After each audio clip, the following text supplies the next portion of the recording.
تم میری بیٹی سے شادی کرو گے، لیکن ہاں سنو میری بیٹی کے اندر کچھ عیب ہے جو میں بتانا پہلے ہی مناسب سمجھتا ہوں۔ وہ عیب یہ ہے میری بیٹی آنکھوں سے اندھی ہے، میری بیٹی سننے میں بہری ہے، میری بیٹی اندھی ہے، میری بیٹی بہری ہے، اور میری بیٹی کے اندر ایک بہت بڑا عیب یہ بھی ہے کہ میری بیٹی گونگی بھی ہے۔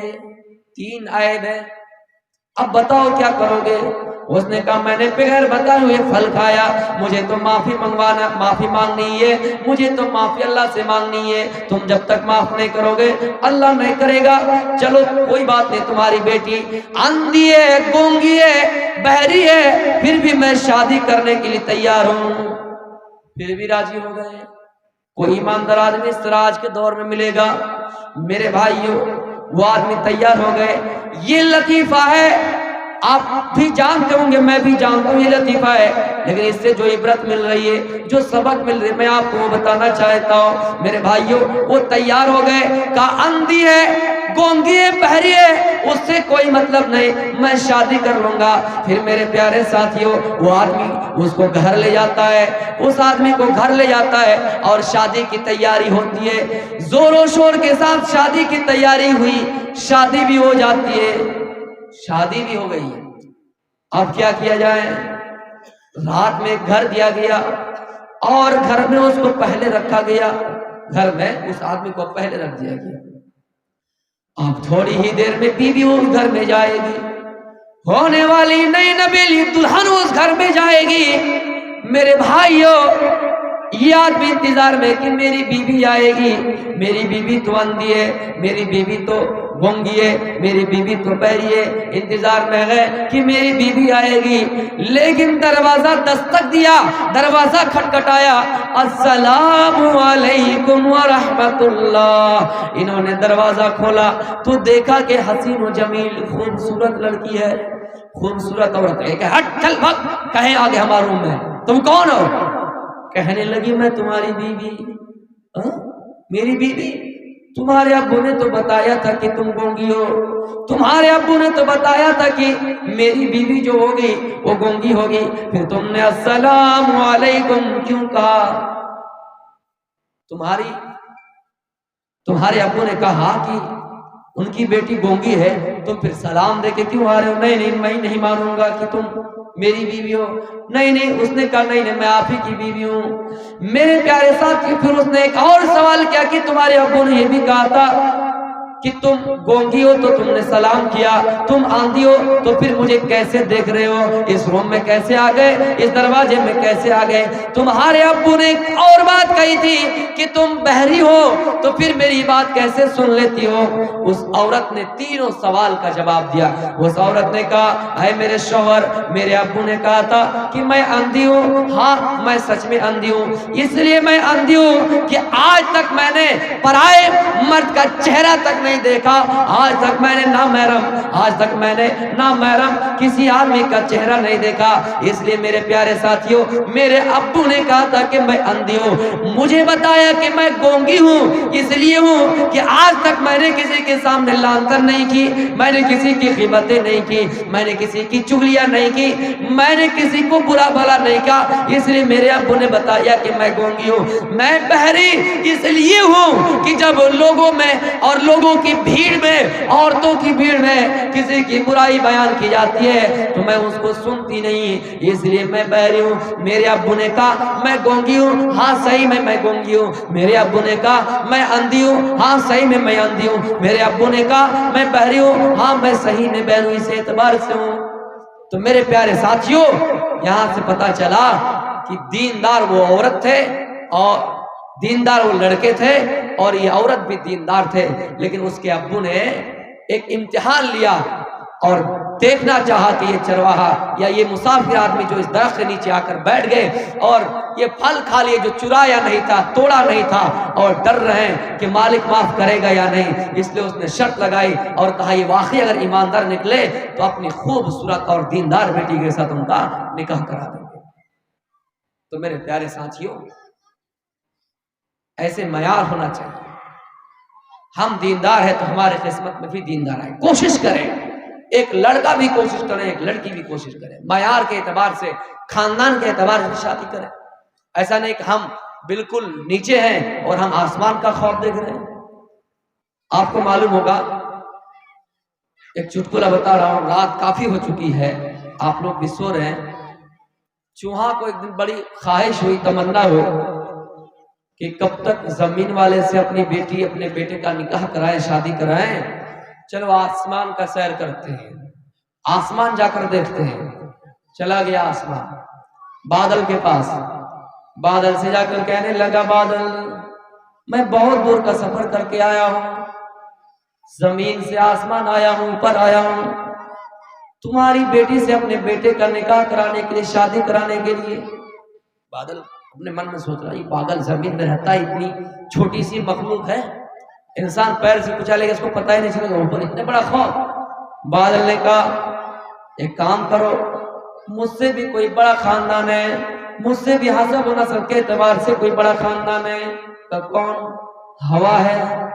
جب ہوا چلتی ہے تو بادلوں کو بھی پورب سے پشچم کر دیتی ہے، پشچم سے پورب کر دیتی ہے. مجھ سے بھی زیادہ طاقتور خاندان ہے، تم انہی کے پاس چلے جاؤ.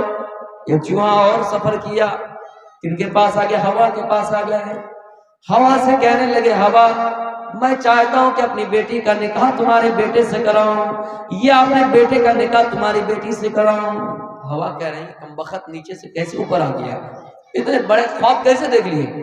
ہوا نے پھر ایک بات بتائی، اے چوہا ایک کام کرو، مجھ سے بھی حسب و نسب کے اعتبار سے کوئی بڑا خاندان ہے، کوئی بڑی فیملی ہے، تم ان کے پاس چلے جاؤ. چوہا کہنے لگا کون ہے؟ ہوا کہنے لگی میں جب چلتی ہوں تو ہاں واقعی بادلوں کو پورب سے پشچم کر دیتی ہوں، یہ تو میرے پاس طاقت ہے، لیکن مجھ سے بھی بڑی طاقت پہاڑ کے پاس ہے. پہاڑ اپنے جگہ پہ جمع رہتا ہے، پہاڑ اپنے جگہ پہ جمع رہتا ہے، ہلتا نہیں ہے، ڈولتا نہیں ہے، ہوائیں چلتی پھر بھی وہ اپنے جگہ پہ مضبوط رہتا ہے. تم ان کے پاس چلے جاؤ. یہ چوہا پہاڑ کے پاس چلے آئے. پہاڑ سے آ کر کہنے لگے، پہاڑ یہ بتاؤ، پہاڑ یہ بتاؤ تم میری بیٹی سے اپنے بیٹے کا نکاح کراؤ گے یا نہیں، یا پھر تمہاری بیٹی سے میرے بیٹے کا نکاح کراؤ گے یا نہیں. پہاڑ سوچ رہا ہے اپنے من ہی من میں اتنا بڑا خاندان کا ہوں، حسب و نسب میرا اتنا اونچا ہے، مقام و مرتبہ، اور یہ چوہا آ گیا.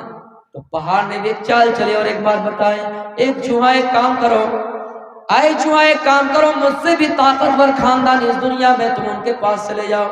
چوہا گھبرا گئے، پریشان ہو گئے. آسمان سے ہوا، ہوا سے آسمان سے بادل، بادل سے ہوا، ہوا سے پہاڑ.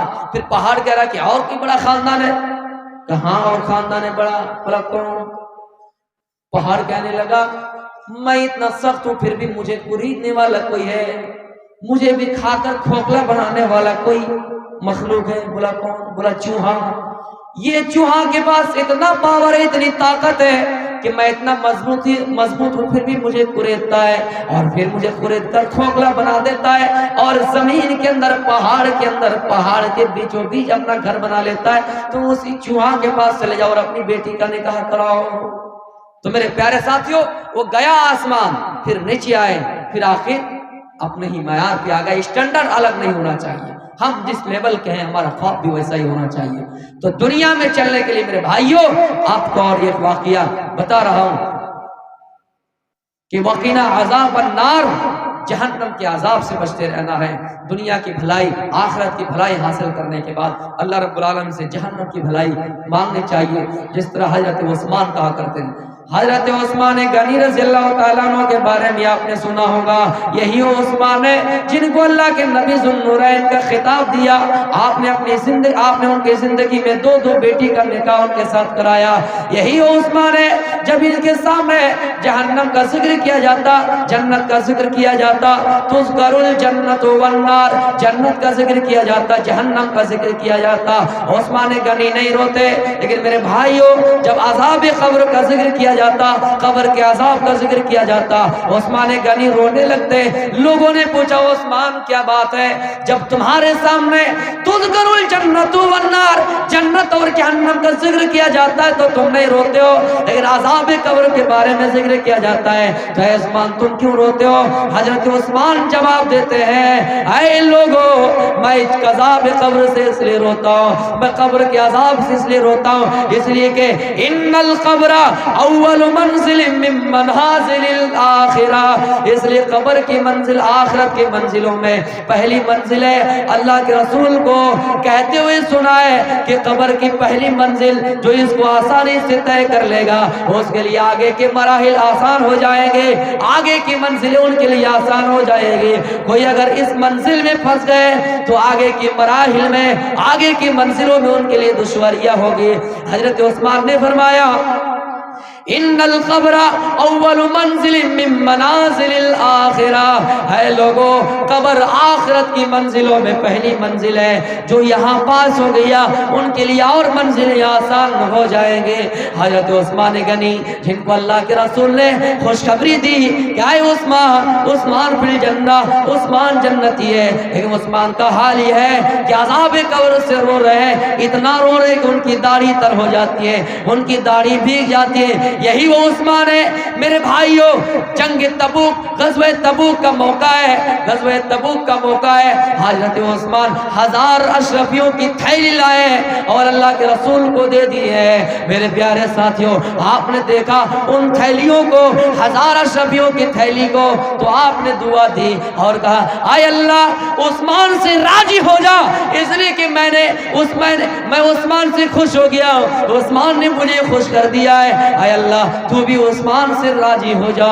پھر میرے بھائیوں عثمان مالدار تھے، آپ نے مزید ترغیب دی کہ اے عثمان اور مال کی ضرورت ہے تم 100 اونٹ اور دو۔ حضرت عثمان نے بلا جھجک 100 اونٹ اور دے دیا۔ میرے پیارے ساتھیوں پھر آپ نے اور ترغیب دی، عثمان نے اور 100 اونٹ دے دیے، پھر اور ترغیب دی، عثمان نے 300 اونٹ دے دیے۔ کوئی لکھتے کہ عثمان 700 اونٹ دیے، کوئی لکھتے کہ عثمان 800 اونٹ دیے، لیکن 300 کا ذکر ملتا ہے کہ حضرت عثمان نے 300 اونٹ اور دیے۔ اس کے بعد اللہ کے نبی فرماتے ہیں ما ذرہ عثمان، ما ذرہ عثمان، ما ذرہ عثمان، ما عمل بعد اليوم قط، آج کے بعد سے عثمان کو کوئی چیز نقصان نہیں پہنچا سکتی، عثمان قیامت تک کوئی عمل نہ کرے، پھر بھی عثمان جنتی ہے، پھر بھی عثمان جنتی ہے۔ مدینے کے اندر قحط پڑ گیا میرے بھائیوں، آسمان نے بارش نازل کرنا چھوڑ دیا، آسمان نے بارش برسانا چھوڑ دیا ہے۔ میرے پیارے ساتھیوں لوگوں کے یہ حال یہ ہے، بھوکے ہیں، اناج نہیں مل رہا ہے، غلہ نہیں آ رہا ہے، زمین میں پودا نہیں اگ رہا ہے، لہلاتا پودا نہیں نکل رہا ہے۔ میرے پیارے ساتھیوں حضرت عثمان کا لشکر، عثمان کا قافلہ ملک شام سے اپنے سواری پہ لادا ہوا غلہ لے کر آ رہا ہے، اپنے لشکر اور قافلہ کے ساتھ مال لے کر آ رہا ہے۔ مدینے کے تاجر خوش ہو گئے کہ عثمان مال لے کے آ رہے ہیں، سارے تاجر عثمان کے پاس جمع ہو گئے اور عثمان سے کہنے لگے اے عثمان ہم 100 کا مال 200 میں لیں گے، اے عثمان ہم 100 کا مال 200 میں خریدنا چاہیں گے، آپ دے دیجئے، ہم اس کو 250 میں بیچ دیں گے۔ بولی لگنے لگی میرے پیارے ساتھیوں، عثمان کہنے لگا کہ نہیں مجھے تو پہلے ہی سے حصہ مل رہا ہے۔ پھر اور بولی لگی 100 کا مال 300 میں دینے کے لیے تیار ہے، لینے کے لیے تیار ہے۔ عثمان کہہ رہے ہیں مجھے تو پہلے ہی سے 300 مل رہا ہے۔ میرے پیارے ساتھیوں وہ اور بولی لگائیں 400 میں دیجئے، عثمان کہہ رہا ہے نہیں مجھے تو پہلے ہی سے 400 مل رہا ہے۔ پھر اور بولی لگی، آخری بولی لگی 900 بولی لگی۔ میرے پیارے ساتھیوں پھر بھی عثمان کہہ رہے کہ مجھے پہلے ہی اتنا مال مل رہا ہے۔ سارے تاجر کہنے لگے عثمان ہم جانتے ہیں، ہم اچھی طرح سے جانتے ہیں، اے عثمان مکے کے اندر، مدینے کے اندر کوئی ایسا تاجر نہیں جو ہم سے زیادہ اور تمہاری بولی لگائیں، ہم 900 اگر لگا دے ہم 700 لگا دیں، کوئی ایسا تاجر نہیں جو 900 لگا دے، 1000 لگا دے، جو آخری بولی ہم نے لگا دی اس سے زیادہ منافع آپ کو کون دے رہا ہے؟ حضرت عثمان نظر آسمان پر اٹھائی، اللہ کی طرف دیکھا اور کہنے لگے اے لوگوں، اے تاجروں، مجھے سب سے زیادہ منافع میرا رب دے رہا ہے، مجھے سب سے زیادہ منافع میرا اللہ دے رہا ہے۔ اے تاجروں میں جانتا ہوں کہ قحط بڑھ گیا ہے، مجبوری کا فائدہ اٹھا سکتے ہیں، ہم 100 کا مال 1000 میں بیچ سکتے ہیں، لیکن اے تاجروں میں مجبوری کا فائدہ نہیں اٹھاؤں گا، اس لیے کہ 100 کا مال ہم تاجروں کو بیچ دیں گے, مجبوری کا فائدہ اٹھائیں گے, ہمیں 1000 ملے گا. لیکن ہاں اگر ہم یتیموں کو دے دیں, ضرورت مندوں کو دے دیں, تو اللہ رب العالمین 100 کا مال ہمیں لاکھ روپے میں منافع دے گا. میرے بھائیو, عثمان نے نظر آسمان پہ اٹھائی اور کیا کہا, اس سے بھی زیادہ منافع مجھے میرا رب دے رہا ہے. پھر عثمان نے حکم دیا کہ تاجروں ان مالوں کو لے جاؤ, ضرورت مندوں کو, محتاجوں کو, غریبوں کی بات. جیسے کبھی کبھی ہڑتالی ہو جاتے کہ نمک بند ہو جائیں گے, تیل آنا بند ہو جائے گا, یہ پھلا کچھ چیزیں ہڑتال ہو جائیں, لوگ اسٹاک کر لیتے ہیں اور اس کو جمع کر لیتے ہیں, یہ سوچ کر کہ 100 کا مال 50 میں, 100 کا مال 150 میں بیچیں گے, 200 میں بیچیں گے, کیونکہ کسی کے پاس ہوں گے ہی نہیں. میرے بھائیوں, عثمان چاہتے تو 100 کا مال 900 میں بیچ سکتے تھے, لیکن عثمان نے بیچا نہیں اور کہہ دیا, اے تاجروں, مجھے سب سے زیادہ منافع مجھے میرا رب دے رہا ہے. میرے پیارے ساتھیوں, میں یہ بتا رہا ہوں, وقنا عذاب النار, جہنم کے عذاب سے پناہ مانگتے رہنا ہے. عثمان عذاب قبر سے پناہ مانگتے تھے. میرے پیارے ساتھیوں, حضرت عمر رضی اللہ تعالیٰ عنہ قرآن پڑھ رہے ہیں, قرآن کی آیتیں پڑھ رہے ہیں, سورہ طور کی تلاوت فرما رہے ہیں. ایک آیت پر پہنچ جاتے ہیں, ان عذاب ربک لواقع, یقیناً تیرے رب کا عذاب ہونے والا ہے, تیرے رب کا عذاب ثابت ہونے والا ہے. جب یہ آیت پڑھی, حضرت عمر کو گسیں آئی, بے ہوش ہو کے زمین میں گر گئے, بیمار پڑ گئے. لوگ عیادت کے لیے آیا کرتے تھے, لوگ عیادت کے لیے آنا جانا کر رہے ہیں. حضرت عمر بیمار پڑ گئے اور یہ کہہ رہے, لوگوں میں چاہتا ہوں اللہ رب العالمین سے کہ نہ ہی اللہ رب العالمین مجھے کوئی اجر دے, نہ ہی کوئی گناہ, یعنی مطلب یہ نہ ہی کوئی مجھے نیکی دے اور نہ ہی کوئی گناہ, یعنی میں جنت نہ ہی جنت جاؤں نہ ہی جہنم, مجھے بیچوں بیچ رکھ دیا جائے پھر بھی میرے لیے کافی ہے. حضرت عمر فاروق رضی اللہ تعالیٰ عنہ رات کی تاریکی میں کبھی اٹھ کر گشت کیا کرتے ہیں, یتیموں کا خیال رکھتے ہیں. وہ کیا کہہ رہے ہیں, میں